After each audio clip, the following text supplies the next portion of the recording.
Hello friends, आपका स्वागत है मेरे इस प्यारे से YouTube channel EDU physics Hindi में। आज हम कक्षा 10 विज्ञान विद्युत धारा चैप्टर में आज हम प्रतिरोधों का संयोजन पढ़ने वाले हैं। यानी आपको जो हम पढ़ाए थे कि प्रतिरोध क्या होते हैं, प्रतिरोध को प्रभावित करने वाले जो कारक होते हैं, तो आपको तो ये समझ में आ गया होगा। लेकिन जो प्रतिरोध होते हैं उनको आपस में जोड़ा कैसे जाता, ये आज हम पढ़ेंगे।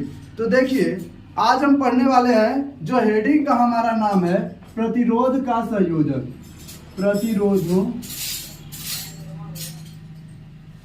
प्रतिरोधों का संयोजन।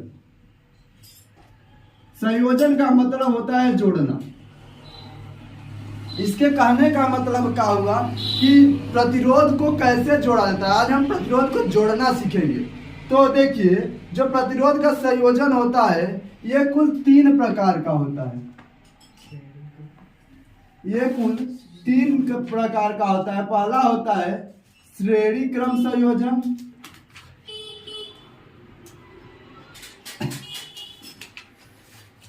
दूसरा होता है समांतर क्रम संयोजन,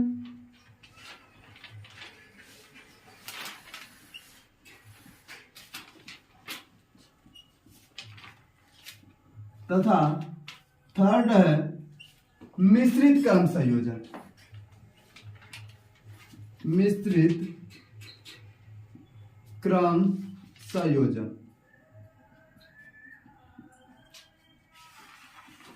तो देखिए, जो श्रेणी क्रम होता है और समांतर क्रम संयोजन होता है, इन दोनों को आपस में दोनों को मिक्स कर करके एक मिश्रित क्रम संयोजन बना दिया जाता है। तो आपके सिलेबस में सिर्फ श्रेणी क्रम संयोजन और समांतर क्रम संयोजन पढ़ने हैं और इन्हीं के न्यूमेरिकल सॉल्व करने हैं।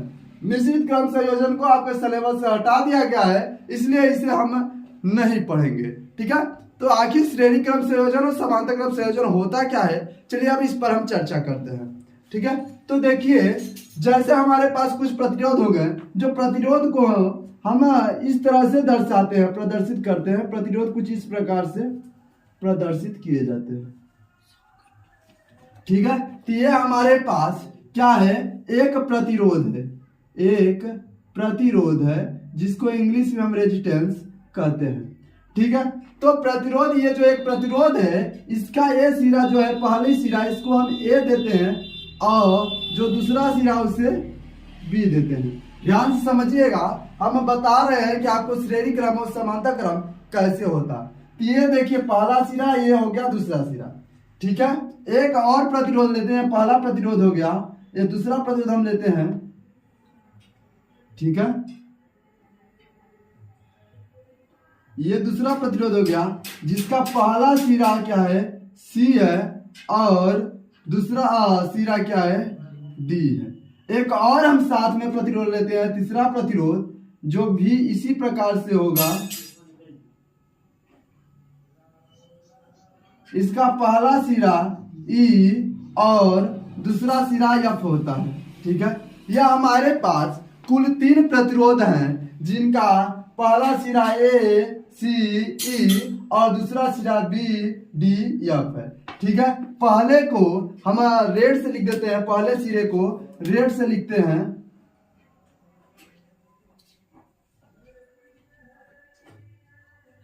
ठीक है, पहला सिरा हमने रेड से लिख दिया है, दूसरा सिरा ब्लैक से लिख दिया है। अब इनको जब जोड़ा जाएगा, तो इसे यहां से उठा करके यहां पर जोड़ दिया जाएगा, यानी कि इस प्रकार से जोड़ दिया जाएगा।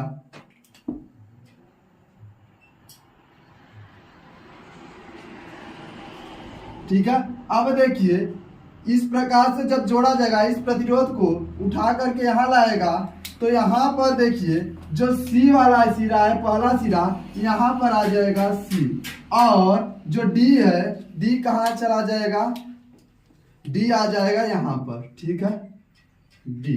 अब क्या होगा, इस प्रतिरोध को हम यहाँ पर तो जोड़ दिए हैं, लेकिन ये जो प्रतिरोध है, इसे भी हम उठाकर इसके पीछे लगाएंगे, तो क्या बनेगा, कुछ इस प्रकार से बन जाएगा। ठीक है, इस प्रकार से बनेगा। तो जो हमारा ई है, ई जो पहला सिरा है वह यहाँ पर आ जाएगा और F जो है पीछे आ जाएगा। यानी कि यहां से अगर विद्युत धारा चलेगी तो एक दूसरे से मिलती हुई एक पीछे निकल जाएगी। तो इस प्रकार जो एक लाइन से प्रतिरोध जुड़े होंगे, इस प्रकार के संयोजन को हम श्रेणी क्रम संयोजन कहते हैं। क्या कहते हैं हम? श्रेणी क्रम संयोजन। सर परिभाषा कैसे लिखेंगे? तो अभी परिभाषा हम बताते हैं। श्रेणी क्रम संयोजन, तो श्रेणी क्रम संयोजन से आपको क्या समझ में आया कि किसी प्रतिरोध के दूसरे सिरे को अगले प्रतिरोध के पहले सिरे से तथा उस प्रतिरोध के दूसरे सिरे को अगले प्रतिरोध के पहले से जोड़ा जाता है। तो इस प्रकार के संयोजन को श्रेणी क्रम संयोजन कहते हैं। यानी एक का दूसरा और आने वाले अगले का पहला, यानी पहला दूसरा जो ये क्रम संयोजन होगा, पहला दूसरा का वो जो क्रम होगा वह श्रेणी क्रम संयोजन कहलाएगा, जो इस तरह से एक लाइन में होंगे। ठीक है, तो जब भी आपको एक लाइन से प्रतिरोध जुड़े हुए मिल जाए तो इतना आप समझ लीजिएगा कि वो कौन सा क्रम संयोजन हुआ, तो श्रेणी क्रम संयोजन हुआ। ठीक है, अब इसका हम परिभाषा लिख लेते हैं। आई होप कि समझ में आ गया होगा। चलिए समांतर क्रम समझ लेते हैं, इसके बाद दोनों का परिभाषा लिख लेंगे। ठीक है, आई होप कि श्रेणी क्रम आ गया होगा। अब देखिए, फिर हम अपने पुनः अवस्था में चले जाते हैं, उन प्रतिरोध को जहां थे वहीं पर रख देते हैं। ठीक है, अब हमारे पास पुनः ये 3 प्रतिरोध हो गए हैं। ठीक है, अब इन्हें हम समांतर क्रम में जोड़ेंगे। तो समांतर क्रम में कैसे जोड़ेंगे? तो देखिए, जो हमारा पहला प्रतिरोध था कुछ इस प्रकार का, जो ये प्रतिरोध हमारा AB है, यहां पर हमारा जो प्रतिरोध है A एंड B। ठीक है, ये हमारा क्या हुआ? पहला प्रतिरोध हो गया AB। अब हम दूसरे प्रतिरोध को यहां पर लाभ कर चिपकाते हैं, लेकिन कुछ इस प्रकार से जोड़ते हैं।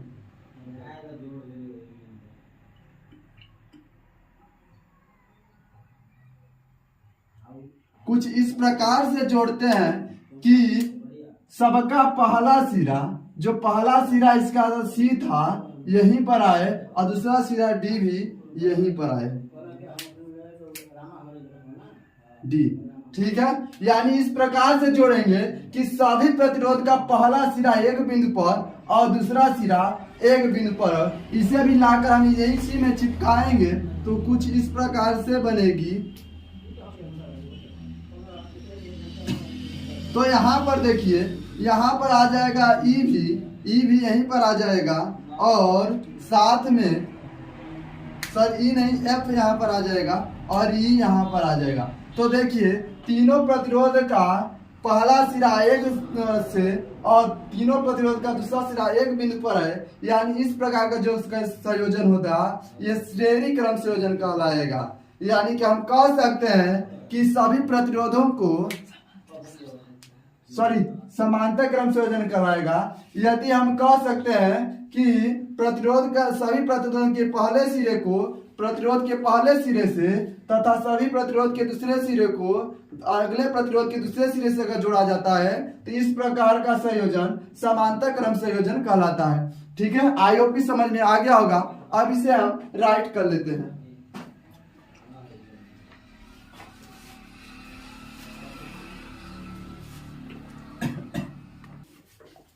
ठीक है, अब हम पढ़ेंगे श्रेणी क्रम। अब श्रेणी क्रम को हम लिखेंगे परिभाषा और उसके सूत्र को डेरिवेट करेंगे। तो अब हम पढ़ने वाले हैं श्रेणी क्रम। तो हेडिंग बना लेते हैं श्रेणी क्रम। श्रेणी क्रम संयोजन।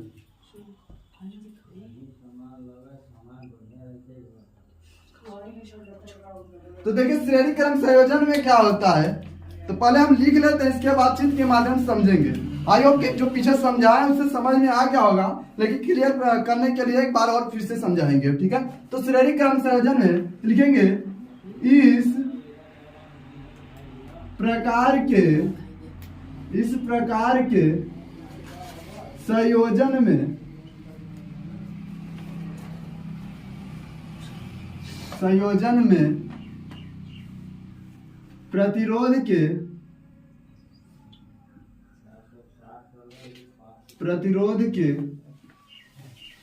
दूसरे सिरे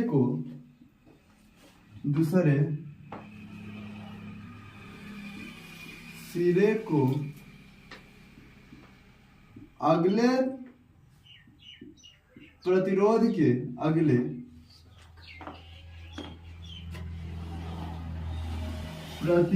के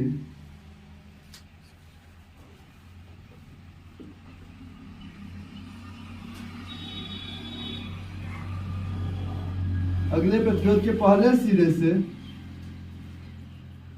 जोड़ते हैं।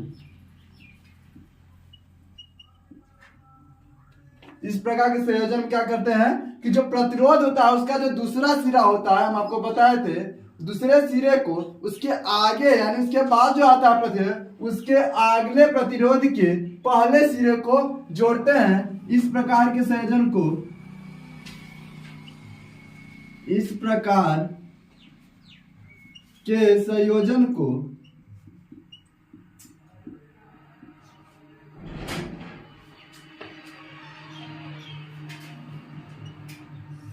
श्रेणी क्रम संयोजन कहते हैं। श्रेणी क्रम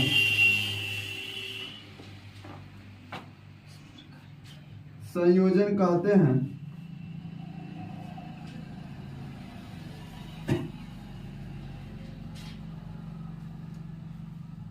ठीक है, आई बात समझ में? यहां तक क्लियर होगा।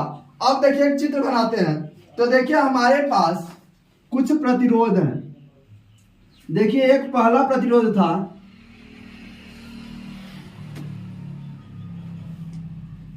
इस प्रतिरोध का नाम हम R1 ले लेते हैं। तो जो हमारा पहला प्रतिरोध R1 था, इसका ये होगा पहला सिरा, ये होगा दूसरा सिरा।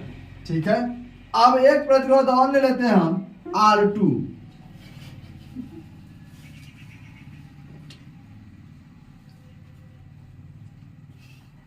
ये हमारा प्रतिरोध हुआ R2।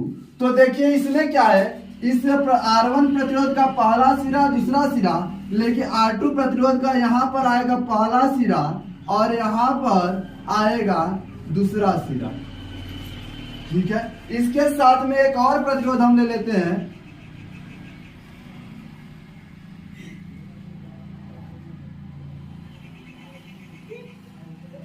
इस प्रतिरोध का नाम हम R3 देते हैं।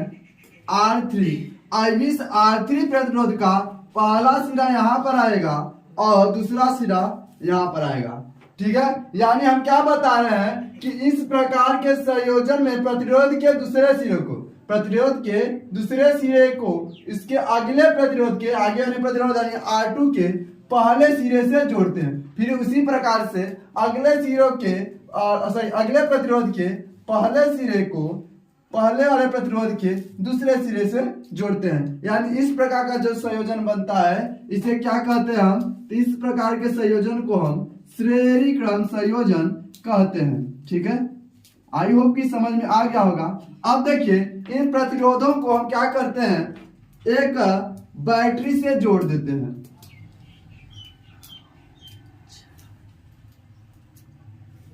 इस संयोजन में जो हमारा था इस प्रकार का प्रतिरोध, इसे हम क्या करते हैं, एक बैटरी से जोड़ देते हैं। ये आपका प्लस टर्मिनल, ये माइनस टर्मिनल, और यहाँ पर एक हम कुंजी लगा देते हैं।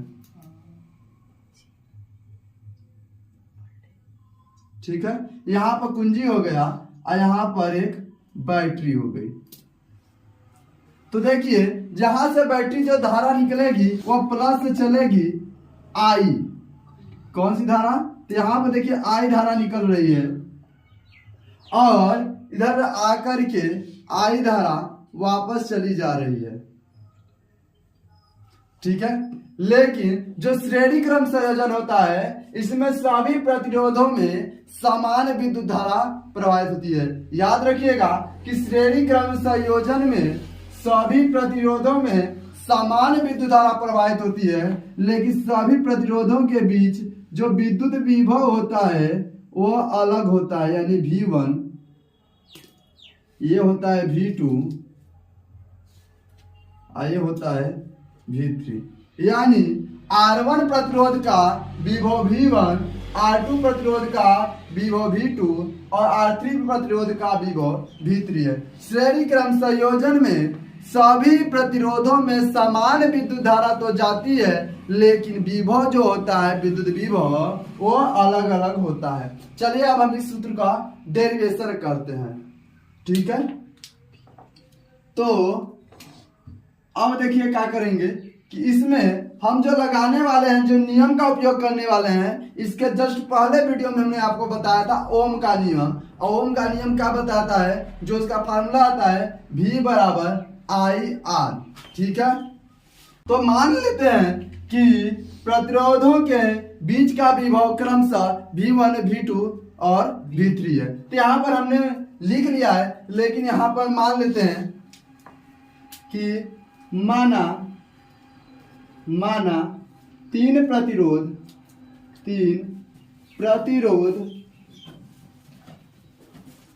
R1, R2 तथा R3 श्रेणी क्रम में जुड़े हैं, श्रेणी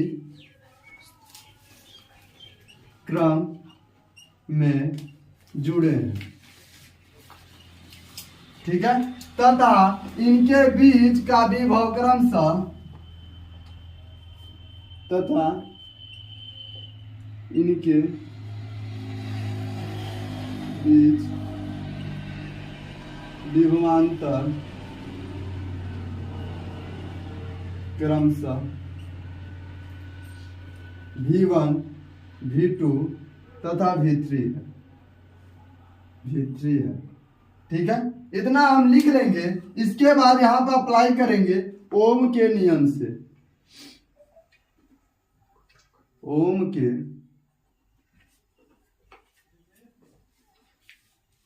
नियम से। तो ओम का नियम क्या बताता है, तो ओम का नियम बताता है कि जो V होता है वो किसके बराबर होता है, IR के। तो यहां से V इक्वल क्या हो जाएगा, IR, ठीक है। तो यहां से I इक्वल क्या हो जाएगा, V बटे R, ठीक है। I इक्वल क्या हो जाएगा, V बटे R। ये आपको लिखना नहीं है, आपको समझने के लिए हम बता रहे हैं। अब ध्यान दीजिए कि सभी प्रतिरोध में जो विद्युत धारा है वो I बह रही है, तो I तो कांस्टेंट होगी, लेकिन V जो होगा अलग अलग है। सबका प्रतिरोध का विभव अलग अलग है, R अलग अलग है, इसलिए क्या हो जाएगा, सभी को हम एक लाइन से लिखते हैं। जब प्रतिरोध R1 के लिए बात करेंगे तो I बराबर क्या हो जाएगा, I बराबर, देखिए सूत्र क्या बना है, I बराबर V बटे R। तो यहाँ प्रतिरोध 1 के लिए बात करेगा तो V1 हो गया विभव, तो V1 बटे R1, ठीक है। आप इस तरह से कर सकते हैं, नहीं तो अभी आप ओम का नियम लगा लीजिए, इसे बाद में हम अप्लाई करेंगे, ठीक है। दोनों तरीका है, सेम है। तो यहाँ पर हम क्या करते हैं, डायरेक्ट ओम का नियम लगाते हैं, V बराबर IR। तो यहाँ देखिए V1 जो होगा, जो V1 होगा वो क्या होगा, IR1 के बराबर होगा। इसे समीकरण 1 बना लेते हैं। अब साथ में जो V2 होगा, अब V2 के पास आते हैं, तो V2 जो होगा वो IR2 हो जाएगा। इसे समीकरण 2 बना लेते हैं। और जो V3 होगा वो क्या होगा, IR3 होगा। इसे हम समीकरण 3 बना लेते हैं। आई बात समझ में, यहां तक तो क्लियर होगा। और हमने कुछ भी क्लियर नहीं किया है, कोई रॉकेट साइंस नहीं लगाया है, बस ओम का नियम पर अप्लाई किया है। V1 था तो V के स्थान पर V1 हो गया, R के स्थान पर R1 हो गया, V के स्थान पर V2, R के स्थान पर R2 हो गया है। बाकी सब तो वही है, ठीक है। अब क्या करते हैं, समीकरण 1, 2 और 3 को जोड़ने पर क्या करते हैं, यहाँ पर तीनों समीकरण को हम आपस में मर्ज कर देंगे, तो क्या हो जाएगा, समीकरण 1, 2 और 3 को जोड़ने पर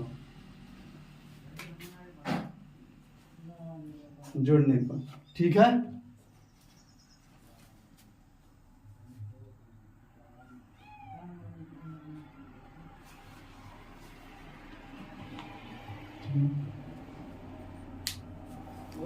जब समीकरण 1, 2 और 3 को जोड़ेंगे तो यहाँ पर क्या बन जाएगा, V1 plus V2 plus V3 बराबर, ये भी आपस में जुड़ जाएंगे तो I R1 plus I R2 plus I R3। अब देखिए V1 V2 V3 आपस में जुड़ जाएंगे, उन्हें हम रहने देते हैं अभी। V1 plus V2 plus V3 बराबर, इन सब में देखिए I कॉमन है, क्या है, I कॉमन है, तो I बराबर क्या हो जाएगा, R1 plus R2 plus R3। ठीक है, ये आपका हो जाएगा। अब देखिए जो V होता है, V जो होता है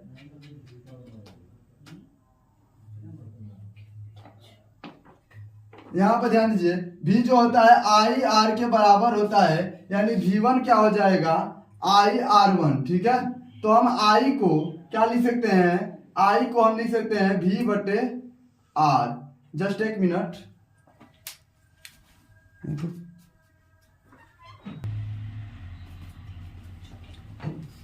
ठीक है, यहां तक क्लियर हो गया। अब क्या करेंगे, तो देखिए जो V1 V2 V3 है, मान लेते हैं कि जो प्रतिरोध है, तीनों प्रतिरोध है, इनका टोटल विभव जो है कितना है, V है, क्योंकि हमें R से यहाँ पर मतलब है, V से कोई मतलब नहीं है, इसलिए यहाँ पर V को क्या करना है, हमें खत्म करना है। तो मान लेते हैं पूरा जो प्रतिरोध है, पूरा संयोजन है, इसका टोटल विद्युत विभव कितना है, V है। तो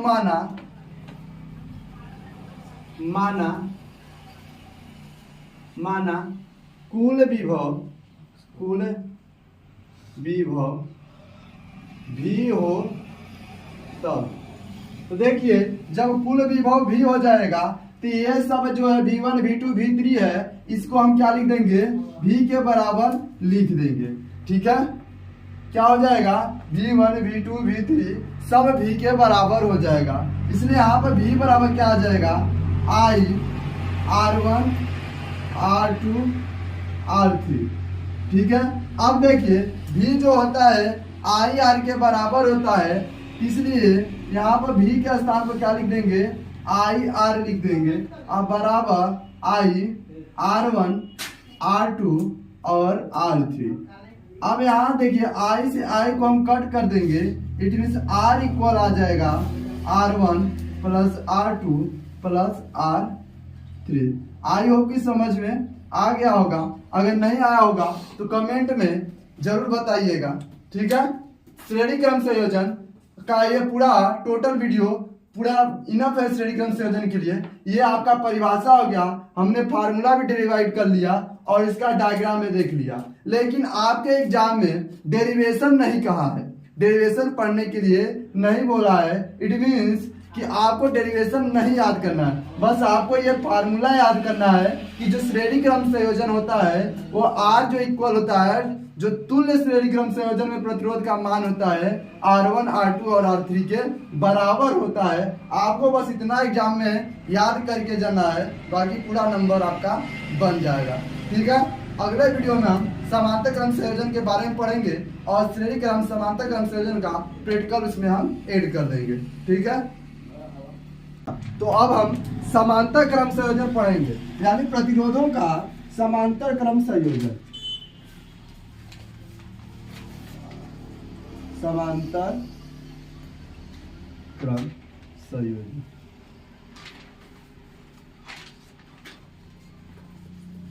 तो समांतर क्रम संयोजन क्या होता है, जिस प्रकार से श्रेणी क्रम संयोजन में 3 प्रतिरोध लिए थे हम, अब पहले प्रतिरोध के दूसरे सिरे को अगले प्रतिरोध के पहले सिरे से जुड़े थे, फिर उसके अगले प्रतिरोध के पहले सिरे को इस प्रतिरोध के दूसरे सिरे से जुड़े थे, वह था श्रेणी क्रम संयोजन। अब हम पढ़ रहे हैं समांतर क्रम संयोजन। तो इस संयोजन में हम क्या करते हैं कि जितने भी हमारे पास प्रतिरोध होते हैं कि सबके पहले सिरों को आपस में और बाकी अन्य सिरों को, यानी जो दूसरा सिरे हैं उन्हें आपस में ज्वाइन करते हैं। तो इस प्रकार का संयोजन हमारा क्या कहलाता है, समांतर क्रम संयोजन।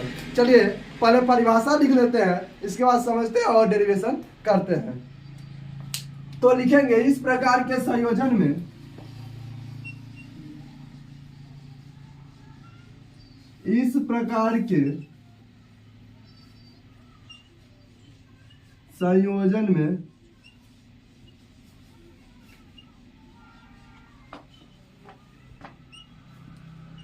सभी प्रतिरोध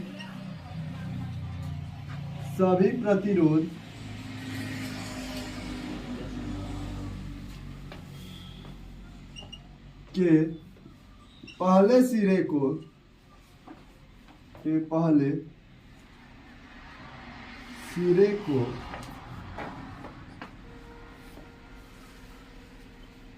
एक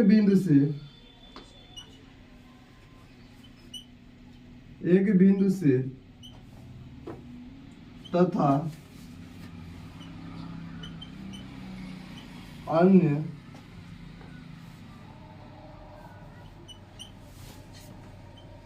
दूसरे सिरे को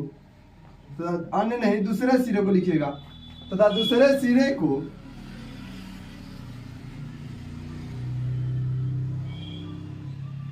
अन्य बिंदु से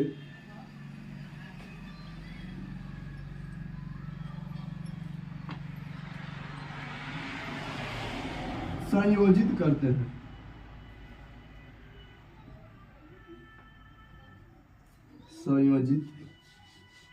हैं। ठीक है, तो इस प्रकार का जो संयोजन होता है हमारा समांतर क्रम संयोजन कहलाता है। तो इसमें क्या होता है, जैसे हमारे पास 3 प्रतिरोध हो गए, यहां पर हम 3 प्रतिरोध को ले लेते हैं। ये प्रतिरोध R1 हो गया और एक और प्रतिरोध R2 हो गया और नेक्स्ट प्रतिरोध R3 हो गया। आप कितना भी प्रतिरोध ले सकते हैं, जरूरी नहीं है कि आप 3 प्रतिरोध ही केवल ले। ठीक है, तो इन सभी प्रतिरोधों को जब हम आपस में ज्वाइंट करेंगे तो सभी प्रतिरोध का पहला सिरा ये है और ये दूसरा सिरा है। ठीक है, तो इस प्रकार के संयोजन में सभी प्रतिरोध के पहले सिरे को एक बिंदु से, यानी एक बिंदु यहाँ पर हो गया, एक बिंदु यहाँ पर हो गया, इस बिंदु का नाम हम ए लिख देते हैं और इस बिंदु का नाम बी लिख देते हैं। ठीक है, ध्यान से समझिएगा। तो सभी प्रतिरोध का जो पहला सिरा है उससे हम एक बिंदु से जोड़ देते हैं। तो यहाँ पर हम R1 को ऐड कर देते हैं। ध्यान दीजिए, प्रतिरोध का पहला सिरा यहाँ आ गया, दूसरा सिरा यहाँ आ गया, जो पहला प्रतिरोध है R1। ठीक है, अब उसी के नीचे हम R2 लगा देते हैं।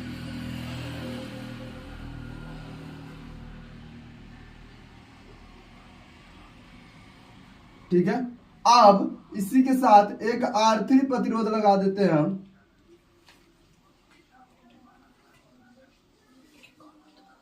ये 3 प्रतिरोध, इसको आप पहले हमारे R1 लिख देते हैं, इसको R2 और R3, ताकि क्रम से हो जाए। और इसे क्या करते हैं, हम एक बैटरी से ज्वाइंट कर देते हैं।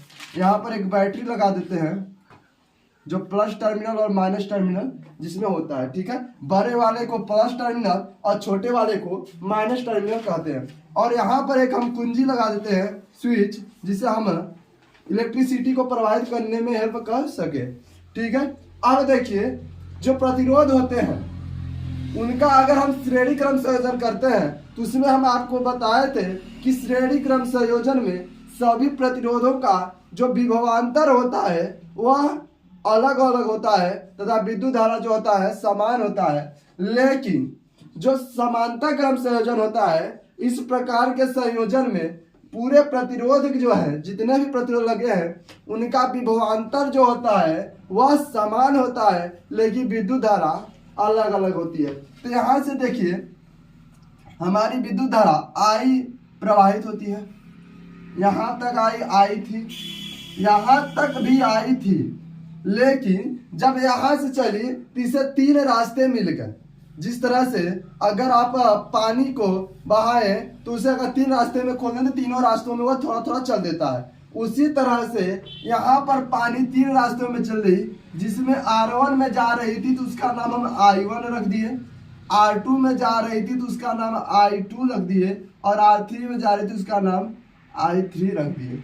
ठीक है, अब वही विद्युत धारा यहाँ पर भी आएगी तो अपने नाम के साथ आएगी, यानी I1 I2 और I3, और यहाँ पर फिर वह पुनः I बन जाएगी मिल करके। ठीक है, आपको समझ में आ रहा होगा। ये जो नियम है इसे हम कहते हैं किरचॉफ का नियम। 12 में, क्लास 12 में आप पढ़ेंगे, एक साइंटिस्ट है किरचॉफ, उन्होंने इस नियम को दिया था। ठीक है, तो अभी आपको उसे नहीं पढ़ना है, बस इतना समझना है कि जो समांतर क्रम संयोजन होता है इसमें विभवांतर जो होता है समान होता है, लेकिन विद्युत धारा अलग अलग होता है। चलिए अब इसका हम डेरिवेशन कर लेते हैं।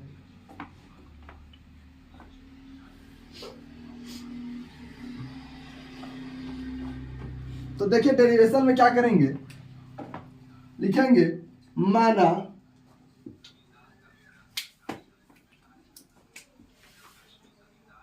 माना 3 प्रतिरोध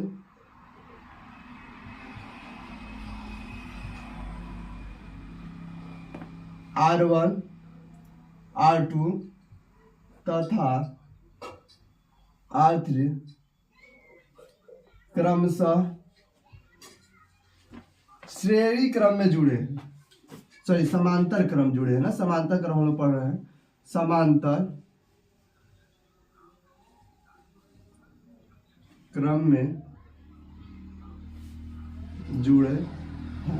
ठीक है, अब क्या हुआ है, जो ये तीनों प्रतिरोध थे R1 I2 और R3 ये आपस में समांतर क्रम में जुड़े थे तथा प्रत्येक प्रतिरोध में प्रवाहित धारा जो है I1 I2 I3 है। ठीक है, तथा सभी प्रतिरोधों में, ये माना जो होता है अपने से लिखा जाता है, सभी प्रतिरोधों में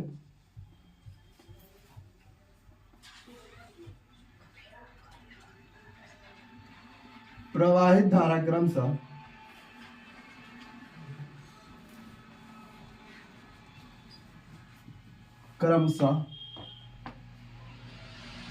I1 I2 तथा I3 है। ठीक है, ये मानना था, इसे आपको अपने से करना था, ये कहीं आपको रट कर नहीं जाना, इसे आप चित्र के माध्यम से समझ कर लिख लेंगे। ठीक है, अब देखिए यहाँ से जो धारा चल रही थी I, बाद में I1 I2 I3 बन जा रही थी, फिर बाद में लास्ट में आते आते वही धारा पुनः I बन जा रही थी। तो इसलिए लिखेंगे कि परिपथ का कुल विद्युत धारा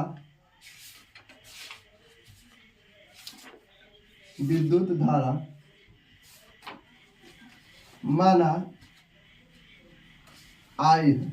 ठीक है, तो I बराबर क्या हो जाएगा, I बराबर I1 I2 और I3।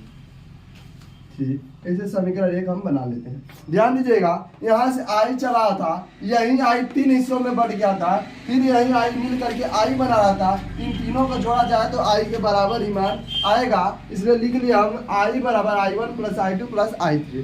ठीक है, अब देखिए, अब हम करते हैं ओम के नियम से, इसमें भी हम ओम का नियम लगाएंगे, तो लिखेंगे ओम के नियम से।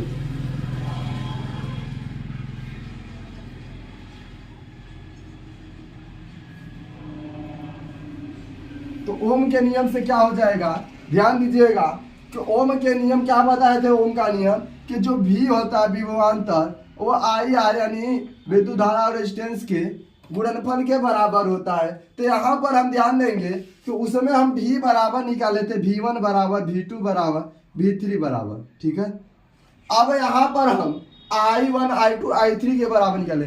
ऐसा हम क्यों करेंगे और कैसे याद रखेंगे, इसके लिए आप सिंपल याद करिएगा, रेजिस्टेंस निकालना है तो रेजिस्टेंस को हमेशा राइट साइड रखना है, यानी कि हमें क्या करना है, जो बराबर होता है इन तीनों चीज़ों में, जैसे अगर हम समांतर क्रम संयोजन की बात कर रहे हैं तो समांतर क्रम संयोजन में विभवांतर है तो बराबर समान क्या है, विभवांतर है तो R के साथ विभवांतर रहेगा। श्रेणी क्रम संयोजन में क्या बराबर था, विद्युत धारा बराबर थी, तो R के साथ विद्युत धारा रखे थे। आई बात समझ में। तो यहाँ पर क्या है, आपका भी जो है समान है जो भी है समान है, तो इसको किसके साथ रखेंगे, आर के साथ, आर के साथ रखेंगे। तो क्या करेंगे, ध्यान दीजिए, तो यहाँ से I1 क्या हो जाएगी, I1 पहले प्रतिरोध में धारा आई जा रही है, भी इसके साथ रहेगा और R1, तो I बराबर क्या यहाँ से निकालेंगे, I बराबर होता है V बट्टे R, ठीक है, I बराबर V बट्टे R। तो यहाँ V तो समान रहेगा तो V के स्थान में V रहेगा, लेकिन R के स्थान पर R1 आ जाएगा, तो I इक्वल क्या हो जाएगा, V बट्टे R1, ठीक है। इसे हम समीकरण 2 बना लेते हैं, और उसी तरह से I2 बराबर हो जाएगा V बट्टे R2, समीकरण नंबर 3, और I3 बराबर क्या हो जाएगा, V बट्टे R3, ये हो गया समीकरण नंबर 4, ठीक है। ये 4 समीकरण आपके बन गए। तो लिखेंगे समीकरण 2, 3 और 4 से, ठीक है। तो क्या लिखेंगे, समीकरण 2, 3 और 4 से, समीकरण 2, 3 और 4 से। तो क्या बन जाएगा, यहाँ पर हम बगल में देख लेते हैं। तो देखिए I1, I2, I3 आपस में जुड़ जाएंगे, लिखेंगे I1 plus I2 plus I3 बराबर, ये सभी आपस में जुड़ जाएंगे, तो V बटे R1 प्लस V बटे R2 प्लस V बटे R3,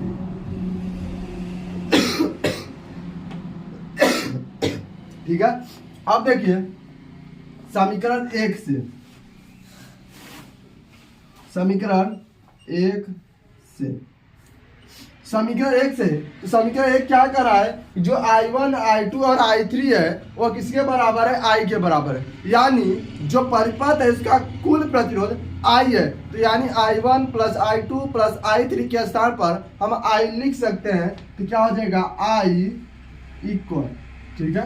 इन सभी में भी कॉमन है, तो भी को हम बाहर ले लेते हैं, भी को हम कॉमन ले लिए, तो यहाँ से 1/R1 बचेगा, 1/R1 plus 1/R2 plus 1/R3, ठीक है।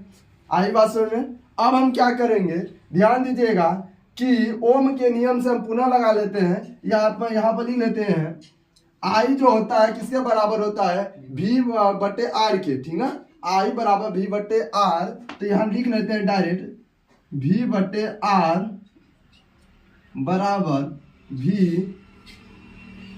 1/, सॉरी मार्कर खत्म हो गया, 1/R1 plus 1/R2 plus 1/R3, ठीक है। अब यहाँ देखिए बगल में लिख लेंगे ओम के नियम से,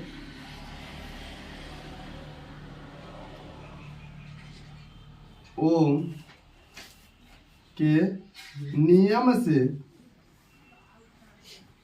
I बराबर V बटे R, ठीक है, इस तरह से आप लिख लेंगे।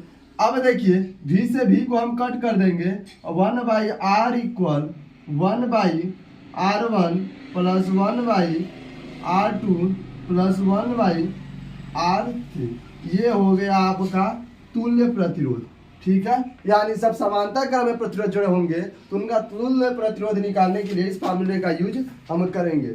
इसमें आपको केवल 2 पॉइंट याद करना है। वह पहला है कि सभी विद्युत धारा जो होती है तुल्य विद्युत धारा, उसको I मानकर I1, I2 और I3 कर लेंगे। इसके बाद सेकेंड स्टेप में आपको ओम के नियम का फार्मूला यूज करेंगे और हमेशा ये ध्यान देंगे कि हमें रेजिस्टेंस के बारे में बात कर रहे हैं तो रेजिस्टेंस हमेशा उसके साथ रहेगा या उसके साइड होगा जिसके तरह जिसका मान जो होगा क्या होगा, सब में समान होगा। जैसे श्रेणी क्रम पढ़ रहे थे उसमें विभव समान विद्युत धारा समान थी, तो विद्युत धारा जो होता है R के साथ होता है। अब हम समांतर क्रम पढ़ रहे हैं, समांतर क्रम संयोजन, तो इसमें क्या है, इसमें विभव बराबर है, विभव सब में बराबर है, तो विभव किसके साथ आ रहा है, R के साथ, ठीक है। बस इतना ध्यान देना है, बाकी सारा स्टेप 1 by 1 आपको समझ में आ जाता है, ठीक है।